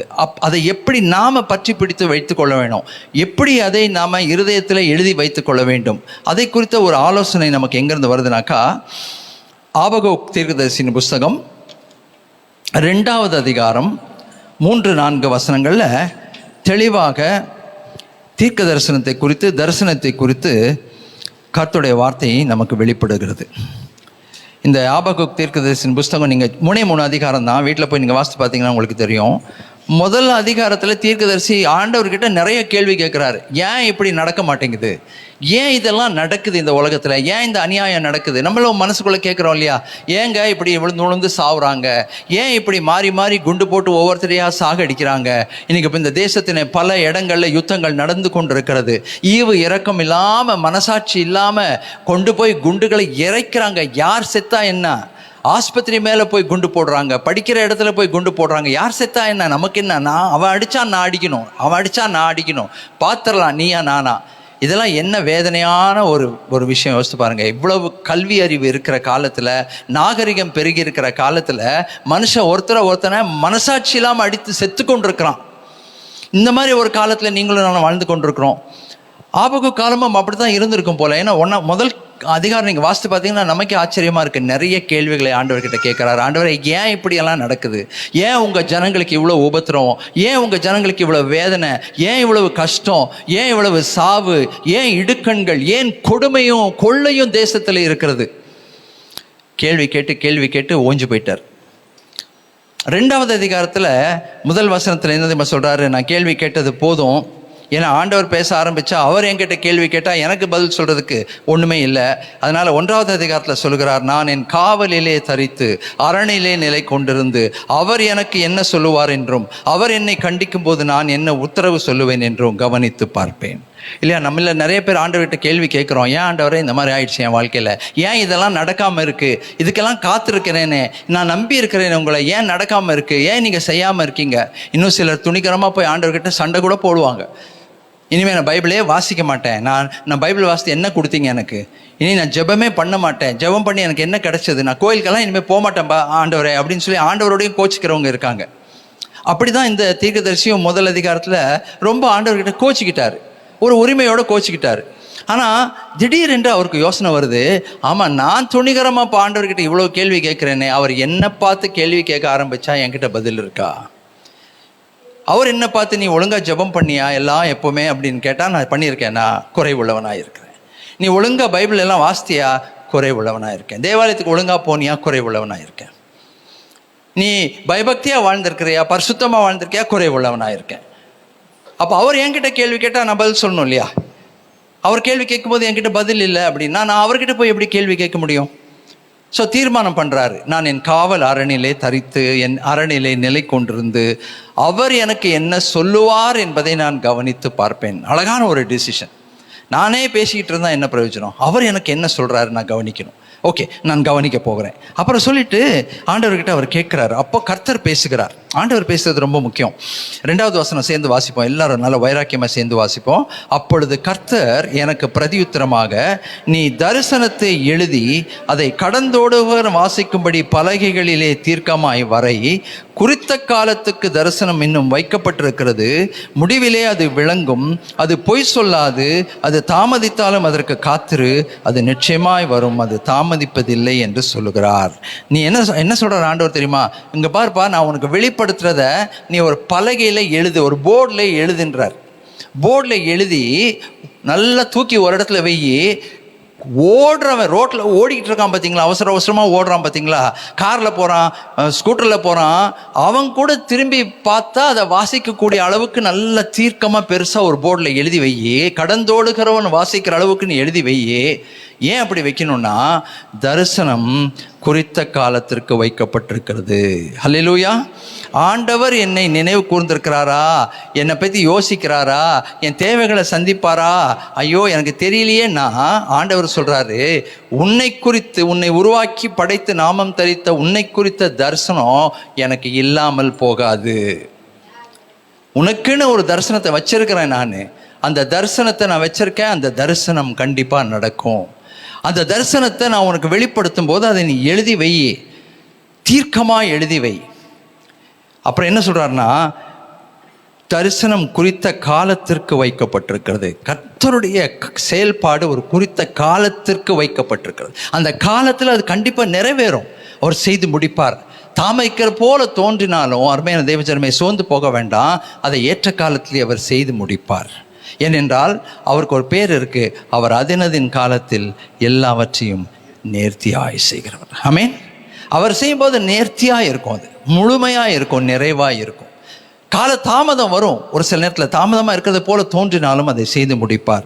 என்ன சொல்கிறார் பாருங்க, அது பொய் சொல்லாது, அது முடிவிலே விளங்கும், அது தாமதித்தாலும் அதற்கு காத்திரு, அது நிச்சயமாய் வரும், அது தாமதிப்பதில்லை என்று ரொம்ப அழகாக தெளிவாய் சொல்லுகிறார். ஸோ உங்கள் வாழ்க்கையில் நீங்கள் சில காரியத்துக்காக காத்திருக்கிறீங்க, ஜெபித்து கொண்டிருக்கிறீங்க. சில நேரத்தில் சோர்வுகள் வருகிறது, வரும், கண்டிப்பாக வரும். அந்த சோர்வுகள் வரும்போதெல்லாம் இந்த வசனத்தை ஞாபகம் வைத்துக் கொள்ளுங்க. அவர் செய்து முடிக்கும் போது அது நிறைவாக இருக்கும். அவர் செய்யாமல் போயிட மாட்டார். அதனால தானே நம்ம அடிக்கடி சொல்லுகிறோம், என்னோட சேர்ந்து சொல்லுங்க, கர்த்தர் எனக்காக யாவையும் செய்து முடிப்பார். கர்த்தாவே உமது கிருபை என்றும் உள்ளது, உமது கரத்தின் கிரியைகளை நிகழ விடாதிருப்பீராக. செய்து முடிக்கிறவர். எத்தனையோ விஷயம் செய்திருக்கிறார்ல, செய்யாமல் போயிட்டாரா? செய்திருக்கிறார், செய்வார். அதுதான் அவர் மேலே நான் வைத்திருக்கிற விசுவாசம். ஆமென். அவரால் செய்யக்கூடாத அதிசயமான காரியம் ஒன்றும் இல்லை. சரி, அப்புறம் ஆண்டவர் நமக்கு ஒரு உரிமையை கொடுக்கிறார். ஒரு ஒரு ஒரு உரிமையை கொடுக்கிறார். நம்ம பிள்ளைங்களுக்கு உரிமை உண்டு இல்லையா? பிள்ளைங்க வந்து என்ன வேணால் கேட்கலாம். பிள்ளை சொல்கிறாரு, பிள்ளை அப்பத்துக்கு கேட்டால் நான் பாம்பை கொடுப்பேனா இல்லையா? பிள்ளைகளுக்கு கேட்கிற உரிமையை கர்த்தர் கொடுக்கிறார். அதை நம்ம எங்கே வாசிக்கிறோம்னா, ஏசாயா தீர்க்கதரிசன புஸ்தகம் 45வது அதிகாரம் 11வது வசனத்தில் நம்ம வாசிக்கிறோம். Isaiah chapter 45 verse 11. ஐசையா 45:11. ஏசாயா தீர்க்கதரிசன புஸ்தகம் 45வது அதிகாரம் 11வது வசனம். இந்த வசனமும் நம்ம எல்லாருக்கும் நல்ல மனப்பாடமாக தெரிந்த வசனம் தான். மீண்டும் ஒரு முறை ஆண்டவர் இந்த வசனத்தை இந்த காலை நேரத்திலே நமக்கு ஞாபகம் ஊட்டுகிறார். அதற்காக ஆண்டவருக்கு நம்ம அதிகமாக நன்றி சொல்லணும். சேர்ந்து வாசிப்போம். ஏசாயா 45வது அதிகாரம் 11வது வசனம்.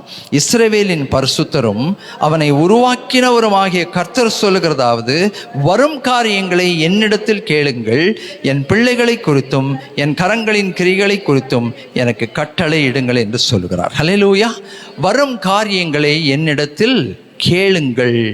இப்போ நான் வந்து தரிசனத்தை பற்றி பேசினேன் இல்லைங்களா? தரிசனம் இருக்கா இல்லையா, என்னை குறித்த தரிசனம் ஆண்டவருக்கு இருக்கா இல்லையா, இந்த சந்தேகம் இருக்கும் நமக்கு. ஆண்டவர் என்ன சொல்றாருனாக்கா, எனக்கு உன்னை பற்றி என்ன தரிசனம் இருக்கிறது என்பதை என்னிடத்திலே நீ கேள்.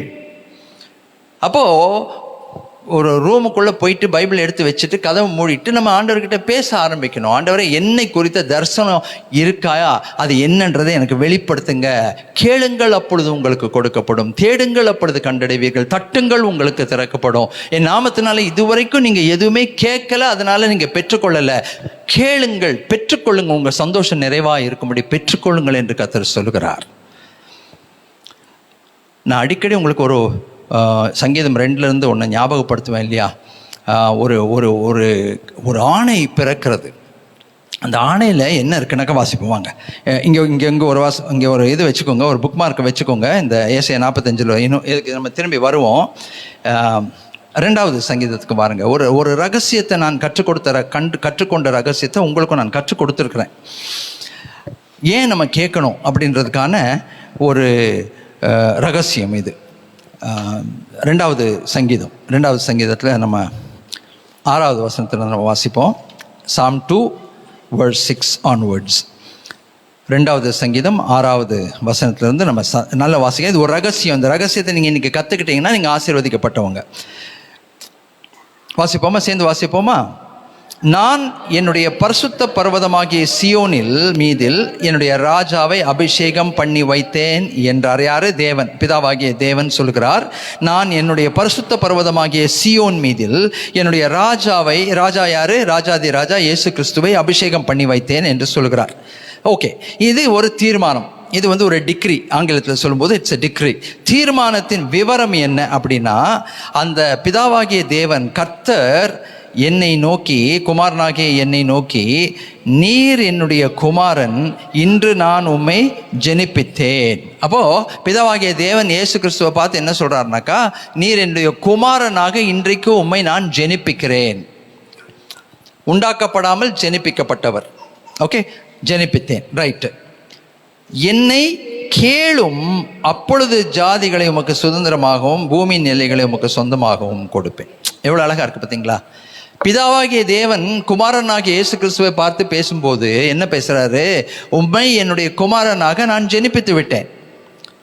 ஜெனிப்பித்து விட்ட உடனே நான் உங்களுக்கு சுதந்திரமாக ஜாதிகளையும் பூமியின் எல்லைகளையும் வந்து வாங்கிக்கோ, கொடுத்துட்றேன் அப்படின்னு சொல்லலை. அங்கே ஒரு வார்த்தை யூஸ் பண்ணுறாரு பாருங்க, என்னை கேளும். அல்லேலூயா. அப்போது பிதாவாகிய தேவனிடத்திலே குமாரன் கேட்க வேண்டும். கேட்ட பிறகு தான் என்ன நடக்குது? எல்லைகளையும் பூமியின் எல்லைகளையும் ஜாதிகளையும் சுதந்திரமாக என்ன செய்கிறாரு? கொடுக்குறாரு. அப்போ நான் உங்ககிட்ட ஒரு கேள்வி கேட்குறேன். குமாரனாகிய இயேசு கிறிஸ்துவே பிதாவாகிய தேவனிடத்தில் கேட்டுத்தான் பெற்றுக்கொள்ள வேண்டும் என்றால், கர்த்தருடைய பிள்ளைகளாக இருக்க நீங்களும் நானும் கேட்கணுமோ வேணாமா? கேட்கணும். அதனால தான் திரும்ப திரும்ப சொல்லுகிறார், நான் ரொம்ப நாள் இதை புரிஞ்சிக்கல. நான் நினைப்பேன், ஆண்டவர் கிட்ட என் தேவை தெரியாதா? அவருக்கு பரம தகப்பனுக்கு தெரியாதா? நான் அவர் கொடுக்க மாட்டாரான்னா, இதை புரிஞ்சுக்கொள்ள ஊழியத்துக்கு வந்த பிறகுமே எனக்கு புரிஞ்சுக்கொள்ள கொஞ்சம் நாள் ஆச்சு. கேட்கிறவன் பெற்றுக்கொள்வான். அது ரொம்ப உண்மை. ஒரு வீட்டில் 4 புள்ள இருக்குன்னு வச்சுக்கோங்க. 4 புள்ளையில் எந்த புள்ள தெரியுமா நல்லா வாங்கி வாங்கி சாப்பிட்டுக்கும்? கேட்குற புள்ள தான். அந்த கேட்காத பிள்ளைக்கு ஒன்றும் கொடுக்க மாட்டாங்க. அது பாட்டுக்கு ஒரு மூலையில் உட்காந்துருக்கும். நல்ல புள்ள, அது நல்ல வாயே திறக்காத புள்ள, ஆனால் அதுக்கு ஒன்றும் கிடைக்காது. இந்த கேட்குறது இருக்குது பாருங்கள், இது கேட்டு கேட்டு கேட்டு எல்லாத்தையும் வாங்கிக்கும். இன்னும் சொல்லப்போனால் அப்பா அம்மாவுடைய சொத்துரிமையை கூட கேட்டு கேட்டு கேட்டு மற்றவங்களுக்கு தெரியாமல் வாங்கிக்கும். அந்த வாய்ப்பேசாதது நல்லது இருக்கே, அது ஏமாளி. அது கடைசி வரைக்கும் பெற்றோரும் ஏமாற்றுவாங்க, கூட பிறந்ததும் ஏமாற்றும். அதை வாங்கிட்டு போயிட்டே இருக்கும், இது உட்காந்துட்டு இருக்கும். கேட்கணும். கேட்க ஒரு நாள் வைக்கப்படக்கூடாது. நான் அமெரிக்க தேசத்துக்கு முதல் முறையாக போயிருந்தேன். 2001 போயிருந்தேன். இங்கே என்ன வழக்கம், நம்ம யார் வீட்டுக்கு போனாலும் எதுவும் கேட்க மாட்டோம். அங்கே நானும் போய் ரொம்ப டீசெண்டாக உட்காந்துருந்தேன். டேபிள் ஃபுல்லாக சாப்பாடு இருக்கும், ஆசையாக இருக்கும், அந்த ஸ்மெல்லு பிடிக்கும். ஆனால் கேட்குறதுக்கு எனக்கு வைக்கும், கேட்க மாட்டேன். அங்கே ஒரு வழக்கம் என்னென்னா, நம்ம ஊர் மாதிரி கிடையாது. நம்ம ஊரில் அப்பா வந்து போடுவார், அம்மா வந்து போடுவாங்க, தம்பை வந்து போடுவான், எல்லாம் போடுவான், சாப்பிடுங்க சாப்பிடுங்க. நாங்கள் அப்படி போட மாட்டாங்க, கேட்டால் தான் கொடுப்பாங்க. எனக்கு அந்த விஷயம் தெரியாது. தொட்டு நிறையா டேபிள் நிறைய சாப்பாடு இருக்கும். நான் அப்படியே உட்காந்துட்ருப்பேன், அப்படியே ஸ்டைலாக கொஞ்சம் எடுத்து போட்டு அப்படி சாப்பிட்டுட்டு இருப்பேன் பாருங்கள். சாப்பிட்டு முடிச்ச உடனே கேட்பாங்கன்னு பார்த்தா கேட்க மாட்டாங்க. கிட்டத்தட்ட ஒரு 15 நாள் இதே மாதிரி ட்ராமா நடந்துச்சு. எங்கெல்லாம் போனேனோ அங்கெல்லாம் சாப்பாடு இருக்கும், ஆனால் எனக்கு கிடைக்கிறது கம்மியாக தான் இருக்கும். நான் திரும்பியும் போட்டுக்கவும் கூச்சப்படுவேன். அப்படின்னு கூப்பிட்டு போனவர் பார்த்தாரு. 15 நாளில் மெலிஞ்சிட்டேன், கண்ணெல்லாம் ஒடுங்கிடுச்சு. என்னப்பா நீ சாப்பாடு அவ்வளோதான் சாப்பிடுவேன்? நாங்கள் இல்லை, நான் சாப்பிடுவேங்க. நான் எப்படி கேட்குறது? நீ சரியான ஒரு முட்டாளாக இருக்குது. நீ வாயை திறந்து கேட்கணுப்பா. இங்கெல்லாம் அப்படி தான், வெக்கமே படக்கூடாது. May I have that please, please share with me that, give me that பவுல்னு கேளுப்பா, கேட்டு சாப்பிடுனார். அப்போ தான் புரிஞ்சுக்கிட்டேன், இது இந்தியா கிடையாது, இது வேறு தேசம், கேட்டால் தான் கிடைக்கும் அப்படின்னு. அருமையான தேவச்சனமே, கேளுங்கள் அப்பொழுது உங்களுக்கு கொடுக்கப்படும். ரொம்ப அழகாக சொல்கிறார், நீர் கேளும் அப்பொழுது ஜாதிகளை உமக்கு சுதந்திரமாகவும் பூமியின் எல்லைகளை சொந்தமாகவும் கொடுப்பேன். மறுபடியும் வாங்க, ஏசாயா 45வது அதிகாரம் 11வது வசனம். இஸ்ரவேலின் பரிசுத்தரும் அவனை உருவாக்கினவருமாகிய கர்த்தர் சொல்கிறார், வரும் காரியங்களை என்னிடத்தில் கேளுங்கள், என் பிள்ளைகளை குறித்தும் என் கரங்களின் கிரியைகளை குறித்தும் எனக்கு கட்டளை இடுங்கள். ஐயோ, கட்டளை இடுகிறது எப்படிங்க? எப்படி நம்ம அவர்கிட்ட போய் கட்டளை இட முடியுமா? அவர் என்ன சொல்கிறாரு? பிள்ளையாக இருந்தால் கட்டளை இடுகிறதற்கும் நான் உரிமை கொடுக்கிறேன். அல்லேலூயா. பிள்ளைங்கள்லாம் எப்படி வந்து கேட்குறாங்க? ஃபீஸ், ஸ்கூல் ஃபீஸ் அப்படின்னா எப்படி வந்து கேட்பாங்க? கேட்குற பிள்ளைங்க இருக்காங்க, கேட்கறதுக்கு முந்தையே அப்பா அம்மா கேட்டு கொண்டு போய் கட்டுறவங்களும் இருக்காங்க. இதுக்கு எத்தனை ஃபீஸுன்னு கூட தெரியாது. அப்பா அம்மா போய் விசாரித்து அவங்க கட்டிடுவாங்க. இது பொறுப்பே இல்லாமல் தான் கடைசி வரைக்கும் வளரும். பொறுப்பு இருக்க புள்ள வந்து சொல்லும், 15ஆம் தேதி லாஸ்ட் டேட்டு, டேடி இது கட்டணும், அம்மா இது கட்டணும், இவ்வளோ ரூபா கட்டணும் அப்படின்னு. அப்போது அந்த பொறுப்புள்ள பிள்ளையாக வளரும். ஏன்னா அதுக்கு தேவை இருக்குது பார்த்தீங்களா, அந்த அப்போ பெற்றோர் வந்து கொஞ்சம் கவனமாக இருக்கணும் இந்த விஷயத்தில். சில பிள்ளைங்க எப்படின்னா உரிமையோடு வந்து பேசும், உரிமையோடு வந்து எடுத்துகிட்டு போகும். அப்பா ஒன்று வாங்கி வச்சுருப்பாரு, அது பாட்டுக்கு எடுத்துன்னு போயிட்டே இருக்கும். அப்பா அது மோட்டர் பைக்கு சொல்லாது கொள்ளாது எடுத்துன்னு போயிட்டே இருக்கும். இவர் ட்ரெஸ் பண்ணிட்டு வெளில போகணுன்னு வந்து பார்ப்பாரு, மோட்டர் பைக் இருக்காது. எங்கம்மா மோட்டர் பைக்கு? அதை அவன் அப்போவே எடுத்துன்னு போயிட்டானே, இவன் எப்போ வருவானே தெரியாது. உரிமை. இப்போ திரும்பி வந்தால் திட்ட முடியுமா? கேட்க முடியுமா? கேட்கலாம். கோவப்படுவார், வரட்டும் அவனன்னுவார், எல்லாம் சொல்லுவார். அவன் 10:30 மணிக்கு வருவான், விசில் அடிச்சுட்டே வருவான். உள்ள பார்ப்பார், அம்மாவுக்கு ஒரே பயமாக இருக்கும், என்ன நடக்க போதும் இன்றைக்கின்னு, சண்டை நடக்கும், திட்ட போகிறாருன்னு. அவன் பார்ப்பான், ஏன் டாடி ஒரு மாதிரி இருக்கீங்கன்னுவான். இவன் ஒன்றும் சொல்ல மாட்டார். கொஞ்ச நேரம் கழிச்சு அவனை சாப்பிட சொல்லுங்கள், அவன் இன்னும் சாப்பிடலன்னு. டேய் போய் சாப்பிட்றான். இவ்வளோ தான், இவ்வளோ ட்ராமா இதுக்கு. ஏன், என்ன காரணம்? அவன் யார்? பிள்ளை. இது யார்? பிள்ளை. உரிமை இருக்கு. என் பிள்ளைகளை குறித்தும் என் பிள்ளைகளுக்கு நான் என்ன செய்ய வேண்டும் என்று நீங்கள் விரும்புகிறீர்களோ அதை குறித்தும் எனக்கு கட்டளையிடுங்கள் என்று சொல்கிறார். ஆண்டவரே செய்யுங்கப்பா, செய்யுங்கப்பா. நிறைய பேர் ஜெபம் பண்ணுவாங்க, ஆண்டவரே செய்யுங்க, எசப்பா ஜோப் செஞ்சு முடிங்க ஆண்டவரே, கொடுங்க ஆண்டவரே. என்ன காரணம்? அவர்கிட்ட போய் அப்படி பேச முடியுமா? ஒரு ராஜா கிட்ட போய் அப்படி பேச முடியுமா? இல்லை. என்ன காரணம்? அந்த பிள்ளைகளுக்கு அந்த உரிமையை கொடுக்குறாரு. என்ன உரிமை? கேளுங்கள், கேளுங்கள், கட்டளையிடுங்கள். அந்த அளவுக்கு போகக்கூடாது. அவர் சொல்கிறாருன்றதுக்காக அந்த அளவுக்கு போகக்கூடாது, போயிடக்கூடாது உடனே. ஆனால் கேட்கலாம். ஆண்டவரே எனக்கு செய்யுங்க, எனக்கு செய்யுங்க, என்னை ஆசீர்வதிங்க. அதான் அழகாக ஜெயிப்பிக்கிறார் யாபேஸ். என்னை ஆசீர்வதிங்க, என்னை ஆசீர்வதிங்க ஆண்டவரே. அது ஒரு குழந்தை ஜெபம் கிடையாது, அது ஒரு நல்ல ஒரு ஜெபம். ஏன் நான் நிறைய பேருக்கு ஆசீர்வாதமாக இருப்பேன். ஆண்டவரே எனக்கு ஆசீர்வதிங்க. ஓகே, கட்டளையிடுவேன் என்று சொல்கிறார் ஆண்டவர். சரி, அப்போ கேட்கணும், முழங்கால் படிக்கிட்டு கேட்கணும், பைபிளை திறந்து வச்சு கேட்கணும். கீழ்ப்படுகிற பிள்ளைகளாக இருக்கவங்களுக்கு சீக்கிரம் ஆண்டவர் செஞ்சிருவார். சரிங்களா? ஓகே, அடுத்தது வாசிங்க. சங்கீதங்களின் புத்தகம் 32வது அதிகாரம் 8வது வசனம். சங்கீதங்களின் புத்தகம் 32வது அதிகாரம் 8வது வசனம்.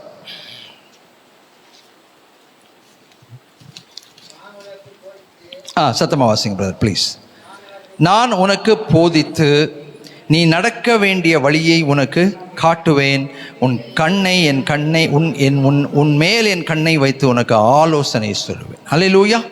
என்ன அழகா சொல்றார் பார்த்தீங்களா? நான் உன்னை போதிப்பேன், நீ நடக்க வேண்டிய வழியை உனக்கு காட்டுவேன்.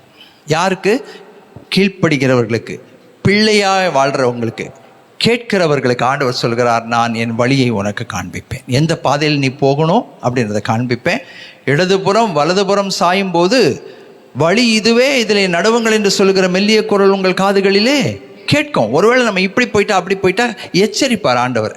வேண்டாம், இப்படி போகாதீங்க, அப்படி போகாதீங்க, இப்படி போகாதீங்க, அப்படி போகாதீங்க. இப்போல்லாம் நம்ம ஜிபிஎஸ் வச்சுக்கிறோம் இல்லைங்களா, கையில் மேப் பார்த்துக்கிறோம், ஜிபிஎஸ் வச்சு கைட் பண்ணுறோம். ஒரு சில வண்டி ஓட்டிகிட்டே போவாங்க. போகும்போது நம்ம சொல்லிகிட்டே இருப்போம், இப்படி போங்க, இப்படி போங்க, இடது பக்கம் போகாதீங்க, வலது பக்கம் போகாதீங்க, நேராக போங்க, இங்கே இடது பக்கம் திரும்புங்க, வலது பக்கம் திரும்புங்க.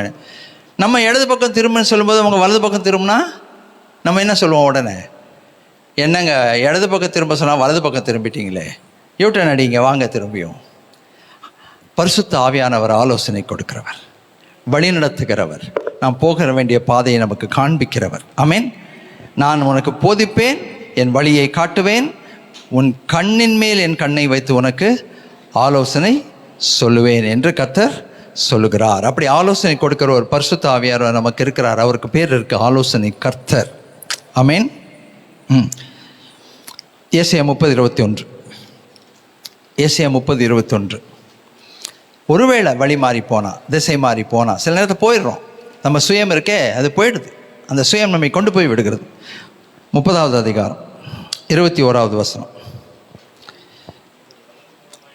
நீங்கள் வலதுபுறமாய் சாயும் போதும் இடதுபுறமாய் சாயும் போதும் வழி இதுவே, இதிலே நடவுங்கள் என்று உங்களுக்கு பின்னாலே சொல்லுகிற வார்த்தை உங்கள் காதுகள் கேட்கும். ஆலோசனை கொடுக்கிற கர்த்தர், வழி நடத்துகிற கர்த்தர், பாதை காட்டுகிற தேவன், தொடர்ச்சியாய் நம்மை நடத்துகிற தேவன்.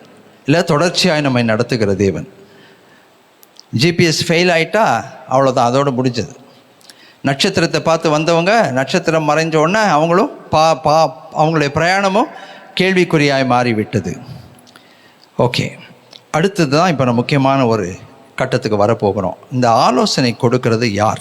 யோவான் 16வது அதிகாரம் 13வது வசனம். யோவான் எழுதின சுவிசேஷம் 16வது அதிகாரம் 13வது வசனம். நம்ம போன வாரத்துக்கு முந்தின வாரம் பரிசுத்த ஆவியானவரை பற்றி பார்த்தோம். பரிசுத்த ஆவியானவர் குணாதிசயங்களை குறித்து பார்த்தோம். பரிசுத்த ஆவியானவருடைய பலன்களை குறித்து பார்த்தோம். அதனுடைய கண்டினியூஷன் இங்கே நம்ம பார்க்குறோம். இந்த ஆலோசனை கொடுக்கிறவர் யார் அப்படின்னு சொல்லி பார்க்குறோம். யோவான் 16வது அதிகாரம் 13வது வசனம். எல்லாரும் சேர்ந்து நம்ம வாசிப்போம். நல்ல வைராக்கியமாக வாசிங்க. சத்திய ஆவியாகிய அவர் வரும்போது சகல சத்தியத்திற்குள்ளும் உங்களை நடத்துவார். அவர் தம்முடைய சுயமாய் பேசாமல் தாம் கேள்விப்பட்டவைகள் யாவையும் சொல்லி வரப்போகிற காரியங்களை உங்களுக்கு அறிவிப்பார். புதிய ஏற்பாட்டில் நமக்கு இன்னும் தெளிவாக இருக்கு. ஆலோசனை கொடுக்கிற அந்த ஆவியானவர் நமக்குள்ளே இருக்கிறார். அவர் சத்தியமானவைகளைத்தான் பேசுவார். அந்த சத்தியமானவைகளில் நம்மை வழிநடத்துவார். அவர் இனி வருகிற யாவற்றையும் உங்களுக்கு தெரியப்படுத்துவார். அதனால தான் ஆவியில் நிறைந்து நம்ம ஜெபிக்கணும். ஆவியில் நம்ம நிறைந்து ஜெபிக்கும் போது ஆவியானவர்கிட்ட கேட்கும்போது, ஆண்டவரே என்னை வழி நடத்துங்கப்பா, என்னை வழி காட்டுங்கப்பா, எனக்கு சொல்லிக் கொடுங்கப்பா என்று சொல்லி அவரோட நம்ம பேசும்போது அவர் என்ன செய்கிறாராம்? கர்த்தருடைய வார்த்தை சொல்கிறது, வரப்போகிற யாவரையும் காரியங்களை நமக்கு அறிவிப்பார். அவர் என்னிடத்தில் எடுத்து உங்களுக்கு அறிவிப்பதினால் என்னை மகிமைப்படுத்துவார் அப்படின்னு நம்ம புரிந்து கொள்ளுகிறோம். அருமையான தேவஜனமே, அப்போ ஆலோசனை கர்த்தர் நமக்காக இருக்கிறார். எல்லாவற்றையும் நமக்காக செய்து முடிக்கிறவர் இருக்கிறார் அப்படின்னு சொல்லி நம்ம பார்க்குறோம். அதே ஏசாயா 14வது அதிகாரம் 26வது வசனம், 26, 27 சேர்ந்து வாசிப்போம். John chapter 14 verses 26 and 27. யோவான் 14வது அதிகாரம் 26, 27 வசனங்கள் வைராக்கியமாய் சேர்ந்து வாசிப்போம். என் நாமத்தினாலே பிதா அனுப்ப போகிற பரிசுத்த ஆவியாகிய தேற்றரவாளனை எல்லாவற்றையும் உங்களுக்கு போதித்து நான் உங்களுக்கு சொன்ன எல்லாவற்றையும் உங்களுக்கு நினைப்பூட்டுவார். சொன்னது மட்டுமல்ல, ஏற்கனவே பேசியிருக்கிற காரியங்களை நினைப்பூட்டுவார், தரிசனங்களை நினைப்பூட்டுவார். அப்புறம் என்ன சொல்கிறாருன்னா, சமாதானத்தை உங்களுக்கு வைத்து போகிறேன், என்னுடைய சமாதானத்தை உங்களுக்கு கொடுக்கிறேன். உலகம் கொடுக்கிற பிரகாரம் நான் உங்களுக்கு கொடுக்கறதில்லை. உங்கள் இருதயம் கலங்காமலும் பயப்படாமலும் இருப்பதாக. இந்த காலை நேரத்தில் ஏதாவது பயங்கள், கலக்கங்கள், திகில்களோடு இந்த தேவாலயத்துக்குள்ளே வந்திருந்தீங்கன்னா, தேவன் இந்த வார்த்தைகளை கொண்டு உங்களோடு கூட பேசுகிறார். சமாதானத்தை உங்களுக்கு வைத்து போகிறேன், என்னுடைய சமாதானத்தையே உங்களுக்கு நான் கொடுக்கிறேன், உலக கொடுக்கிற பிரகாரமாக அல்ல அப்படின்றத அவர் தெளிவாக நமக்கு விளக்குகிறதை நம்ம பார்க்க முடிகிறது. அருமையான தேவஜனமே, அப்புறம் நிறைய விஷயங்கள் இருக்குது. நம்ம கடைசியாக ஒரு வசனம் பார்ப்போம். ஏசாயா தீர்க்கதரிசன புஸ்தகம் 58வது அதிகாரம் 11வது வசனத்தில் தேவனுடைய வழிநடத்துதல் நமக்கு எப்படிப்பட்டதாக இருக்கும். ஏசாயா தீர்க்கதரிசன புஸ்தகம் 58வது அதிகாரம், ஏசாயா 58:11 நம்ம சேர்ந்து வாசிப்போம். ஏசாயா 58:11 வாசிங்க ப்ளீஸ், வாசிங்க, சேர்ந்து வாசிப்போம், வாசிங்க. கர்த்தர் மகா வறட்சியான காலத்தில்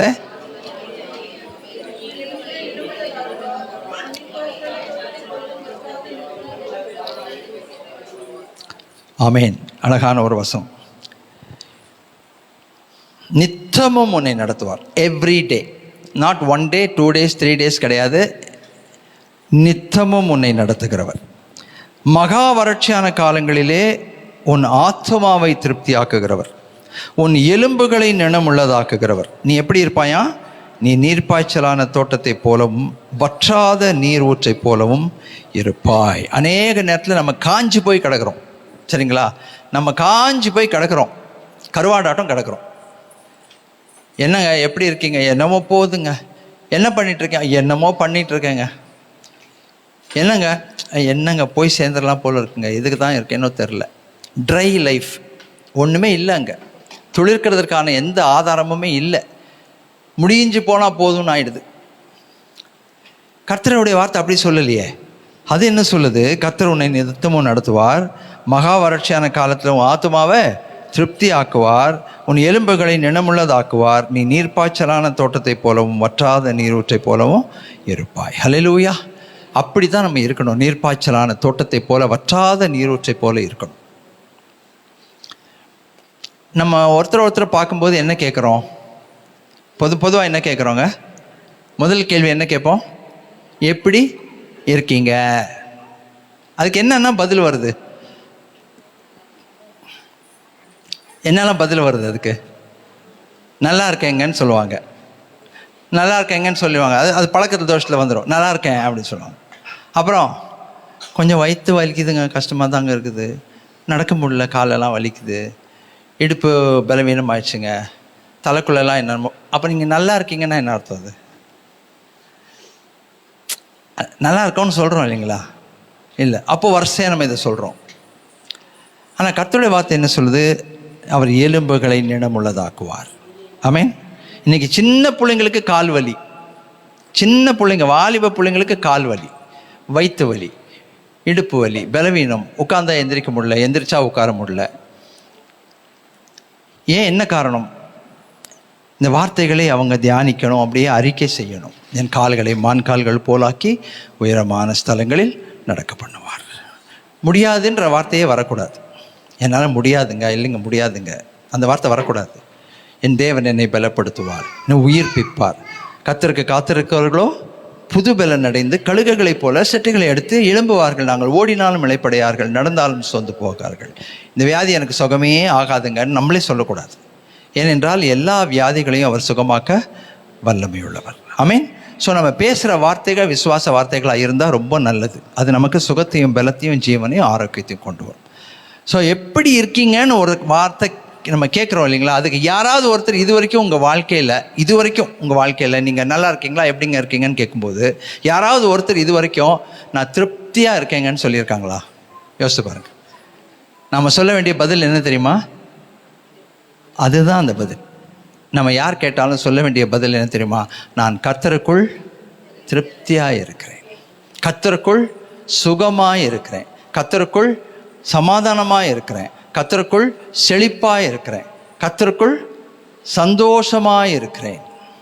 ஆமென். இனி இப்படி சொல்ல கற்றுப்பீங்களா? ஆண்டவர் என் கூட இருக்கார், எனக்கு என்னங்க கவலை?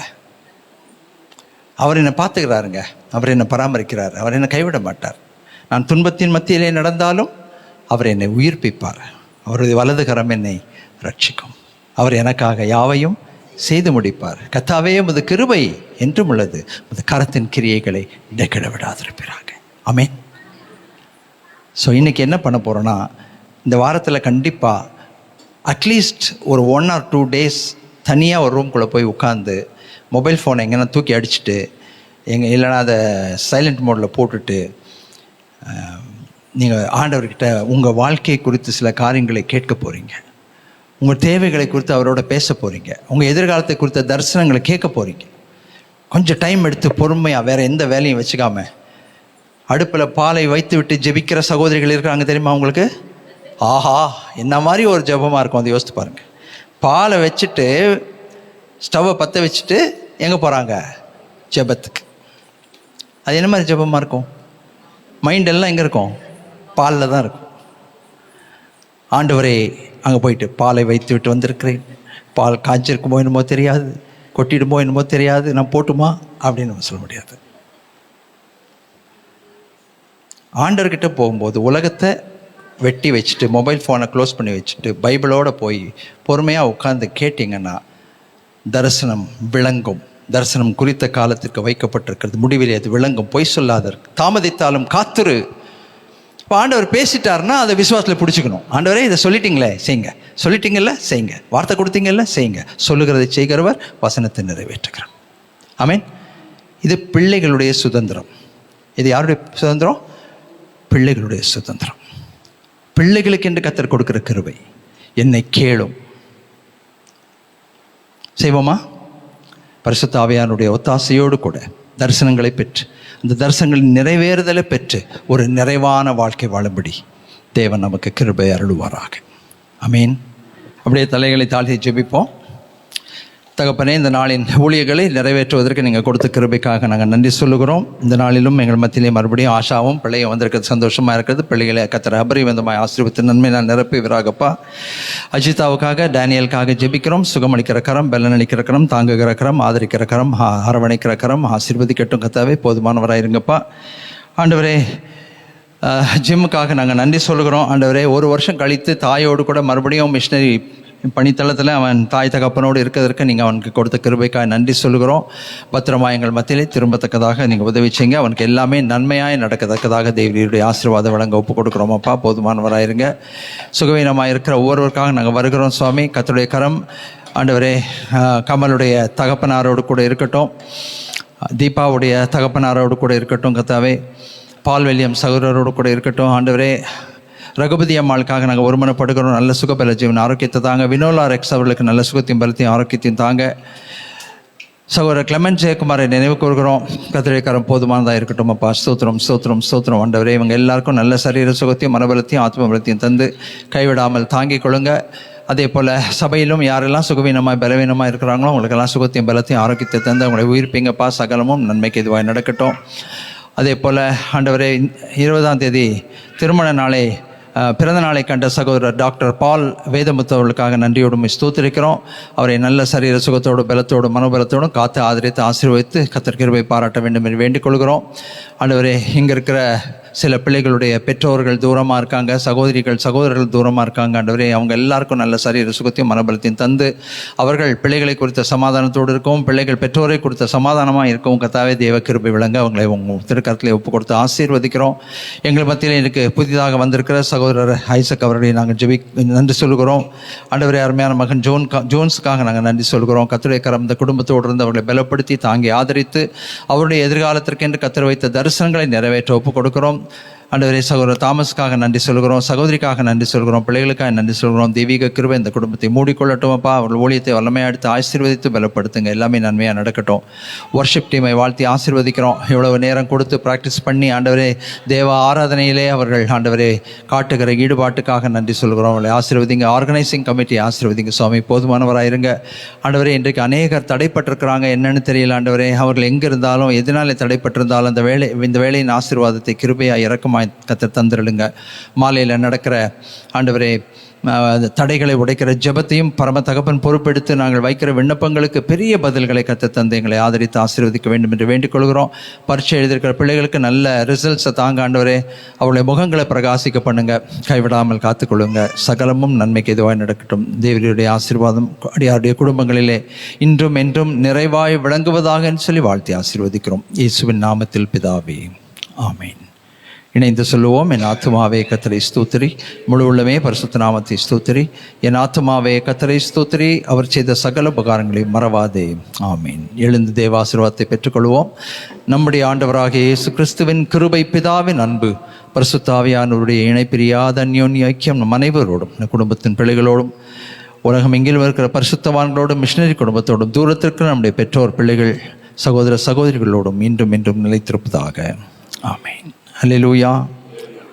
God bless you. God bless you.